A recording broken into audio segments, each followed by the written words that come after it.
Good day and thank you for joining Civilnet. It's the 28th of July, it's past midnight. Today we're going to be talking about a situation that's been developing for the 12th day now. I give you a little introduction of the situation before we commence to talking with Arsinee Khanjian about her experience today. And I want to mention that what she experienced today, about 500 people have gone through in the past 11-12 days. However, her voice is more audible and she's brought a lot of attention to this issue. We will hear her story, but also remember that a lot of people are going through it. And as for the introduction, on the 17th of July, a group of armed men known as Sasnazadeh, about 30 as we know now, stormed into a police station to control of it and took hostages. Later, on the 23rd, all hostages were set free and the situation developed. Their demands were that the president of Armenia resign, that a transitional government be established, that there be no political prisoners in Armenia. And about prisoners and political prisoners, it's what we're going to be talking about as well. Another thing, one of their demands was that people consolidate and support them in this fight, which they say was a last resort against unlawful authorities in Armenia.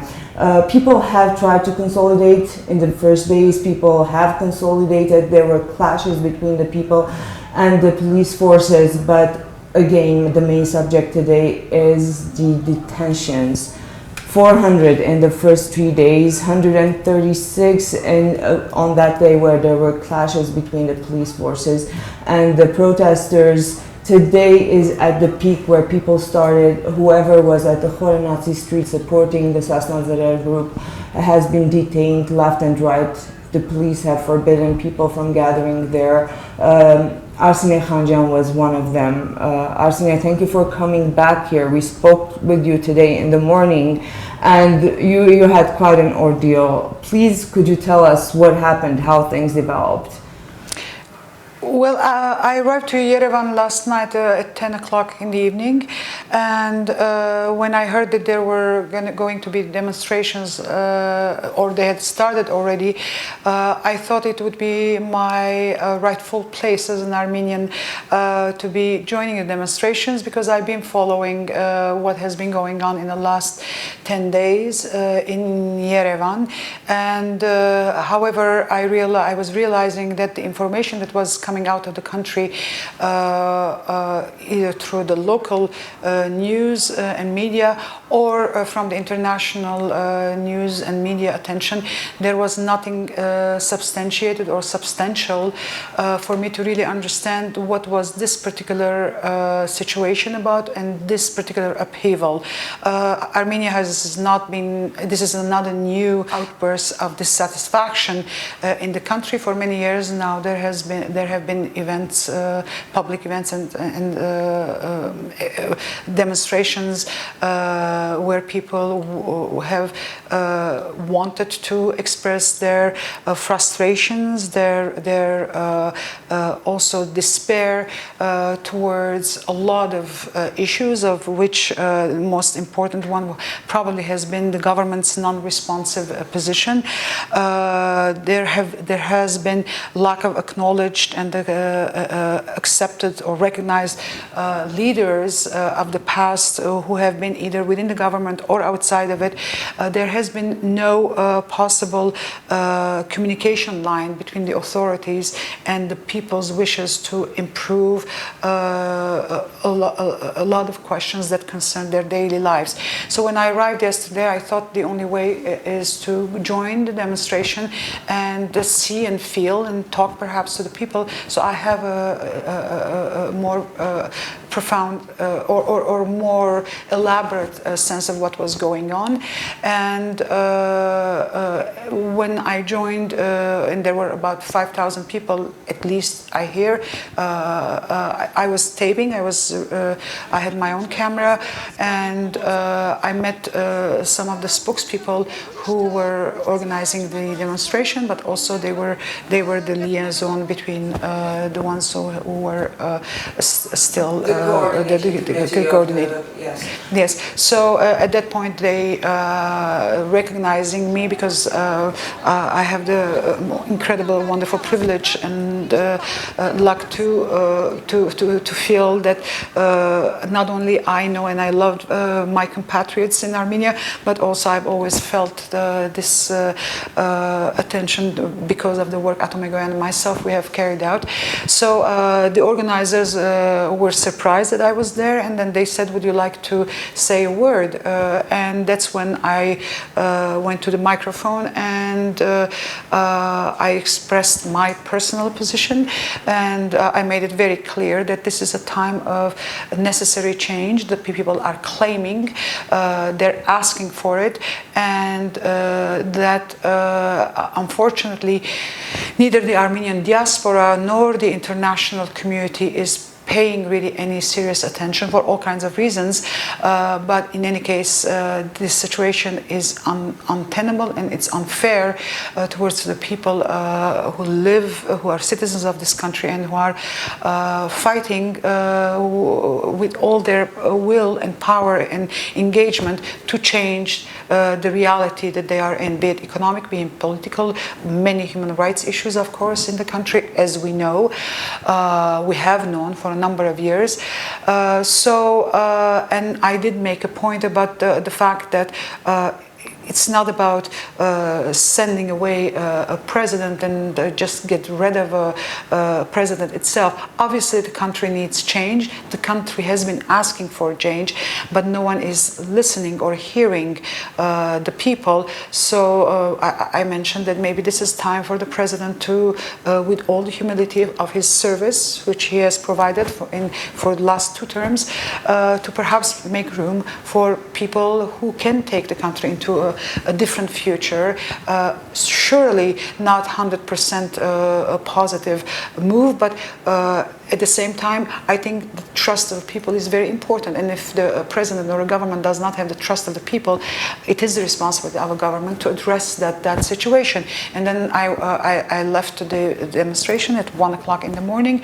Everyone was asked to go home and then come back today at 7 o'clock to the same place on Horenatsi to have another demonstration and asking for the participation of all who were there and perhaps other people as well. So I arrived. Arsinee, I'll sorry to interrupt you, but also the developments from yesterday to today, I feel like I should let our viewers in, is that within 24 hours, 4 members of the Sasnazarer group were wounded.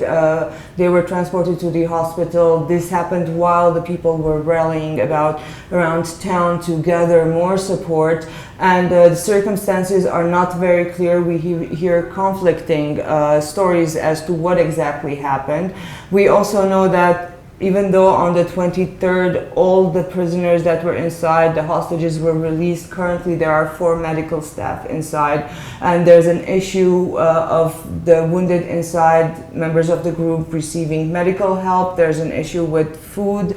So what people were doing yesterday when they were keeping watch in front of the Erebuni station, police station, was safeguarding them. However, whatever happened was when everyone was rallying around town. And this is when you arrived, you took the stand to speak, and then following that we were asked to leave. And obviously there was a sense of helplessness, even though the people were there and they were showing their support to Sasnazarer and what was going on inside the police station. But also I think people were feeling and fearing the same pattern of violations, citizens' rights violations, human rights violations. People are feeling that even if these people have committed acts that perhaps the government cannot warrant, but the kind of care and attention that they should receive is not in any case negotiable. And I think the feeling is that none of that is really being seriously addressed. So today, with that information in mind, I think people were trying to go again to the demonstration. I certainly was there to see what was going to be the development in that sense, but I arrived early. It was for 7 o'clock. I got there at 6:30, and I realized that randomly individuals who weren't even gathered, or it didn't seem like they had any connection with each other, they were being stopped by the police and taken into the police line, into vans and police cars. And when people were saying or refusing to follow them, they were physically pushing them and handling them in that sense. And because I had my camera, like I did yesterday, I went to a few of these people to ask, because I thought maybe they have carried out something that was not proper, it was not legal, or it was inappropriate. And in every single case, the response was, I was doing nothing, and I don't know why they're taking me in. And after I witnessed 4 or 5 people being taken into the police section beyond the lines. An officer came to me and asked me if I was a reporter, and I said, no, I'm not a reporter, I'm a filmmaker, and I'm an actress. My name is Arsinee Khanjian. Knowing that my name is often recognized in the country and in this city particularly, where I've been coming for many years as an Armenian, but as an artist, and I know that people recognize me just seeing me in the streets. So I thought just by giving that information, they would know that I am there for no particular reason other than being where everyone else was supposed to gather. And then they said, so are you here for the demonstration? I said, yes, I'm here for the demonstration. And they said, well, then you have to follow us. At that very moment, Atom and my husband called me on my news number, the local number. So on one hand I was holding the camera, and on the other hand I was having a conversation with them. We have footage of that. And we have the footage because Civilnet was there. And at that point, as you can see, I don't have to say much.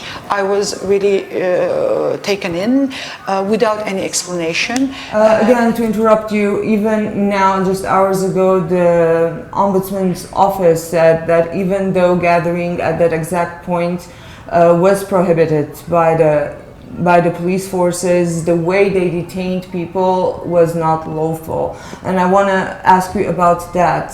Were you told why you were being detained, even though you were half an hour early to the meeting?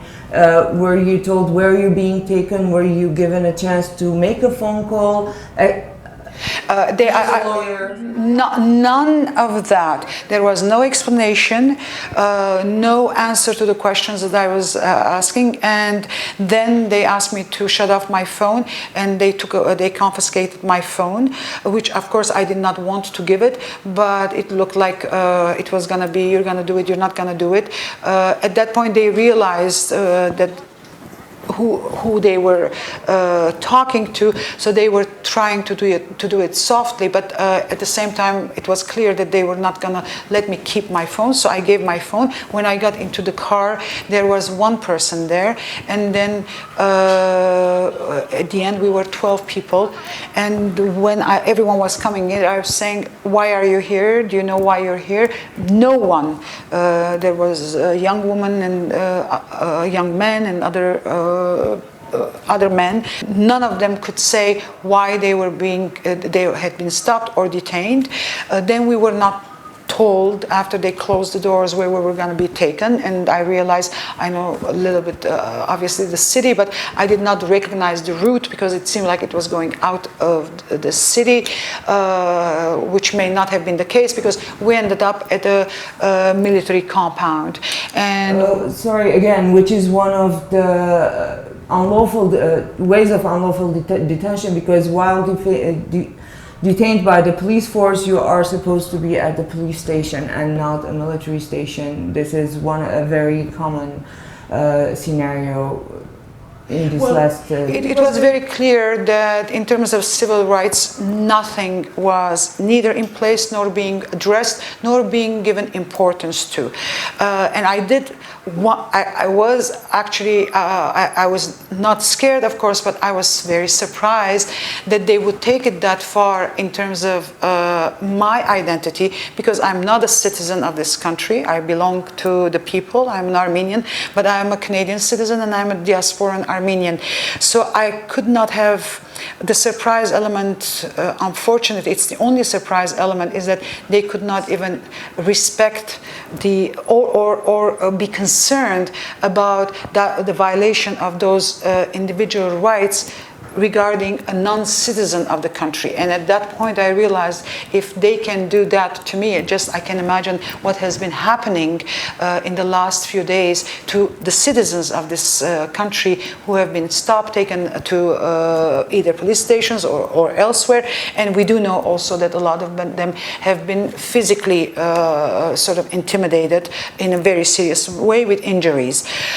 In this case, however, where we got there were a lot of policemen, but also there were soldiers, and some of them had machine guns, and they were covered with black masks. So when we got inside the building of the compound, it was a gymnasium. Obviously, that's where the officers perhaps trained. There was a basketball net, and there was a badminton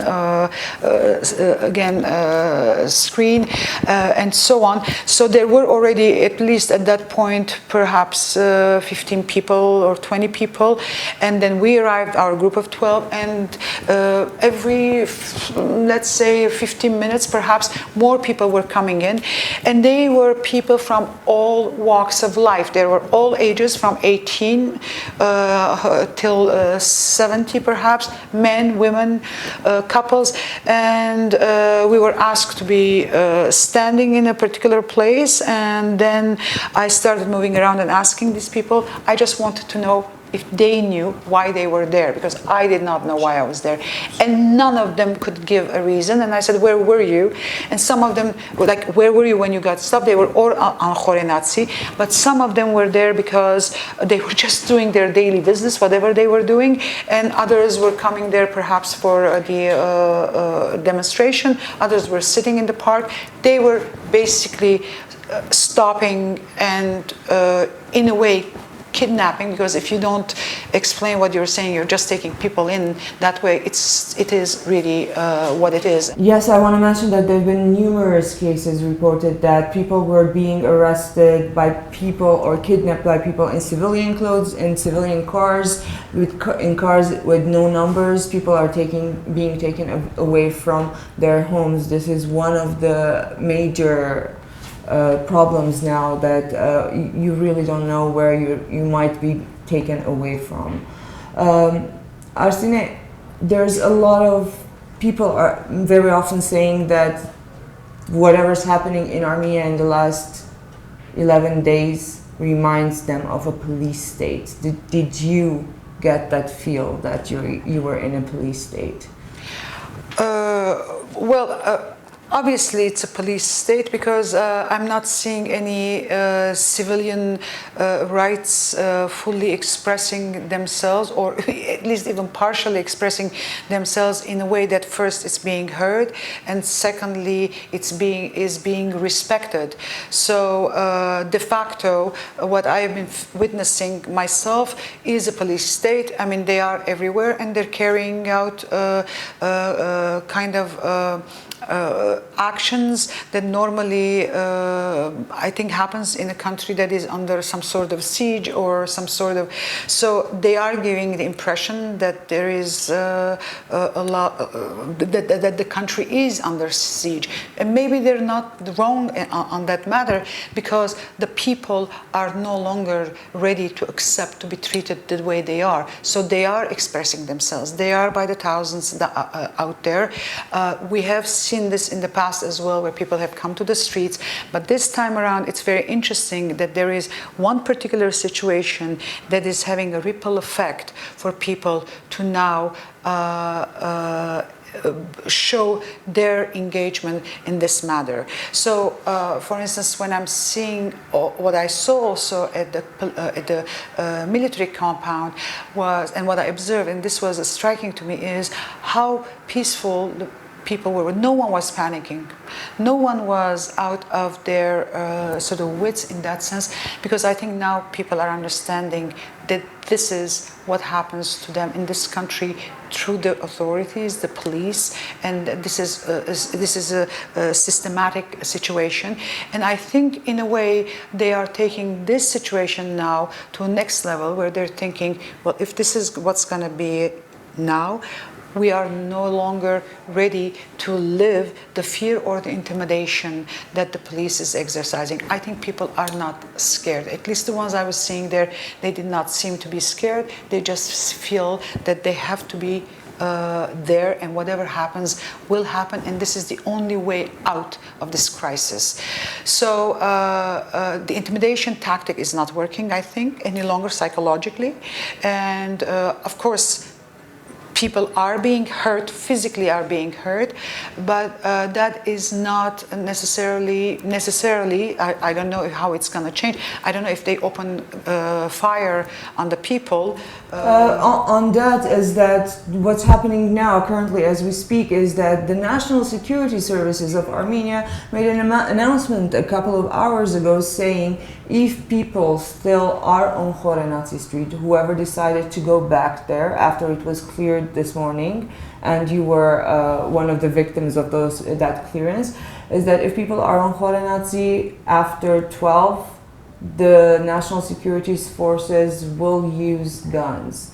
If there are any gunshots heard from inside the besieged area, the National Security Services will use guns. If anyone tries to infiltrate, if anyone tries to come out, the National Security Services will use guns. This was the official announcement today. However, people still decided to go, and I think this is evidence of what you're saying, is that, well, they know the reality of things and they still take this step. In any case, we've been following the situation. It's past midnight. It's almost an hour and a half after midnight now, and still, fortunately, there have been no clashes, no gunshots. People, a smaller group, but people still are on Khorenaci. I think what's happening is that people are taking control, and in a way, in a very peaceful, by very peaceful means, just by being there. So the arms that they're carrying is their will and their determination that they are going to be expecting change one way or another, and they're going to be there. And I think when people arrive to this point of frustration or this point of realization that the only way they can do it is through their bodies and their presence, it means that the authorities are in a very cornered situation because their tactics are really not working. If the last resort is to open fire, therefore, on civilians, it means that this government does not have neither the authority nor the control it should have had on the people. So, and what I observed today earlier is that just because the way that eventually I was released and others were released, but I'm not sure if they were all released because I could not see them, but myself, I had the privilege, in quotation, of course I say this in a way ironically, that the Major General who was in the compound had to apologize for this confusion and the misunderstanding. And this is where I expressed my position in terms of what's going on, saying that I don't need an apology. I think the people need an apology.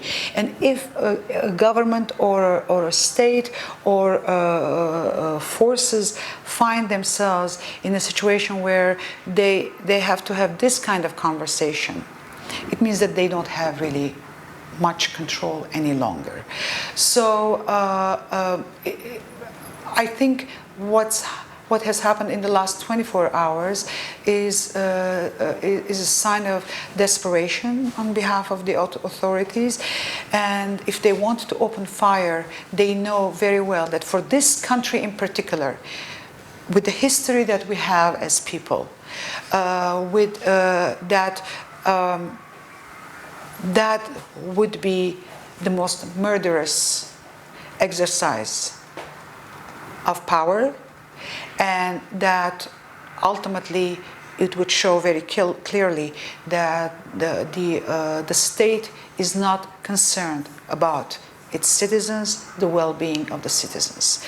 And I just would like to say something. When you talked earlier about a police state, I have to say, and I know many of my generation and previous generations, that this way of the police to come and without any explanation, without any effort of contextualizing the reason why an individual is being stopped and taken away, happened 100 years ago to our grandparents or great-grandparents in the Ottoman Empire. The Armenian genocide started exactly with this situation where the gendarmes were arriving to the houses or stopping people in the villages and towns and the cities without any explanation, stopping them, taking them away, and basically no longer giving any explanation of what was happening to them.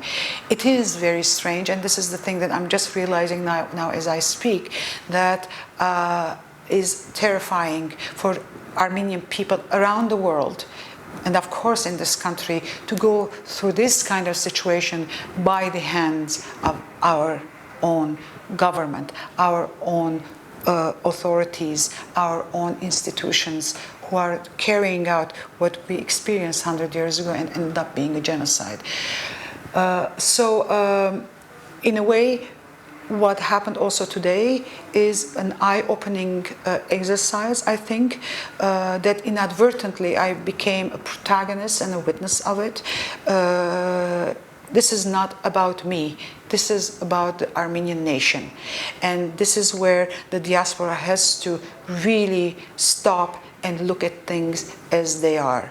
We cannot do this to ourselves, not as people. We dreamt about having an independent Armenia for hundreds of years. We ended up having it. A lot of good things happen in this country. A lot of unacceptable things are continuing to happen in this country. And I think the diaspora particularly, and the international community in general, has to take a moment and look at what's going on in Armenia. And I can say, to compare to many other places in the world, still the people's frustrations are being expressed in a lot of measure.